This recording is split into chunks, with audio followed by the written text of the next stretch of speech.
पूर्वतन प्रधानमंत्री डॉक्टर मनमोहन सिंह का अंतिम संस्कार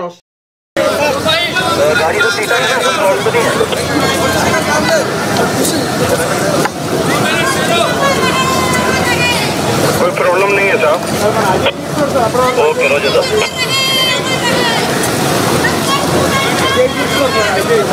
शनिवार सकाळ 11:45 समय दिल्लीर निगमबोध घाटी संपूर्ण राष्ट्रीय सम्मान सह शेषकृत अंतिम संस्कार संपन्न हो जाइछि। नमस्कार दर्शक, जीटीवी भारत ओडिया न्यूज चैनल को आपनको स्वागत करुछि। मो रामदास खबरटी को शेष जाए देखंतु, आवश्यक स्थले कमेंट कर सचेतन करंतु। पूर्वतन प्रधानमंत्री डॉक्टर मनमोहन सिंह का मृतदेह शनिवार दिन निगमबोध घाट शवदाह ग्राउंड रे पूर्ण राष्ट्र सम्मान सह शवदाह करा जाइछि। राष्ट्रपति द्रौपदी मुर्मू, उपराष्ट्रपति जगदीप धनखड़, प्रधानमंत्री नरेंद्र मोदी, गृहमंत्री अमित शाह, प्रतिरक्षा मंत्री राजनाथ सिंह, लोकसभा बाचस्पति ओम बिरला, डॉक्टर सिंह का परिवार सदस्य, कांग्रेस सभापति मल्लिकार्जुन खड़गे, सोनिया गांधी, राहुल गांधी, प्रियंका गांधी वाड्रा एवं अन्य बहु मान्यगण्य व्यक्ति निगमबोध घाटरे डॉक्टर सिंह को शेष सम्मान जणाइथिले। शेष सम्मान जणाइथिबा विदेशी मान्यगण्य व्यक्ति मध्य भूटान रो राजा जिग्मे खेसर वांगचक थिले।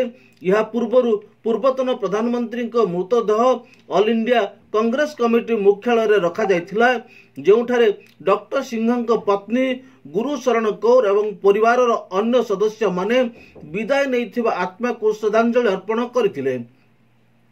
यह व्यतीत मल्लिकार्जुन खड़गे, सोनिया गांधी, राहुल गांधी, प्रियंका गांधी वाड्रा एवं अन्य दलर कर्मकर्ता माने डॉक्टर सिंह को श्रद्धांजलि अर्पण करथिले।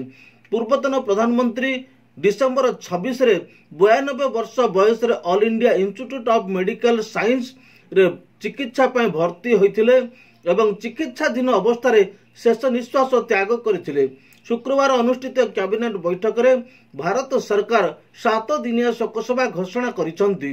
पूर्वतन प्रधानमंत्री को राष्ट्र सम्मान रे शवदाह करबा को मध्य कैबिनेट निष्पत्ति नैथिले।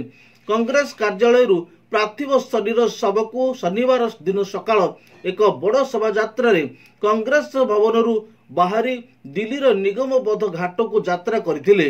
यात्रा बेले डॉक्टर मनमोहन सिंह अमर रहे, जब तक सूरज चांद रहेगा तब तक डॉक्टर सिंह का नाम रहेगा नारार ध्वनि रे कंपी उठुथिला श्मशान यात्रार पथ।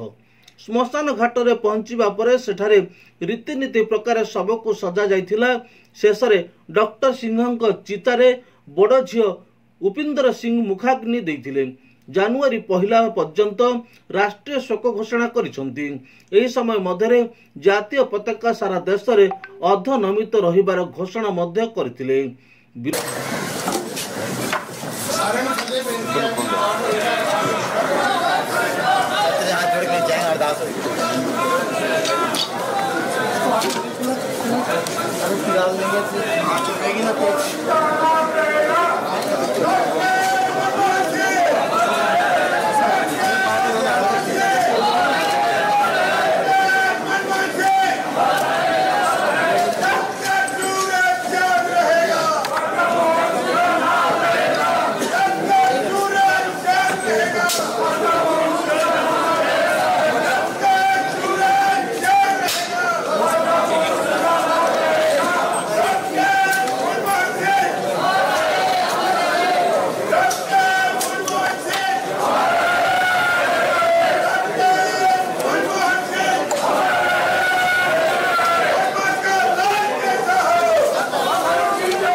रिपोर्ट जीटीवी भारत ओडिया।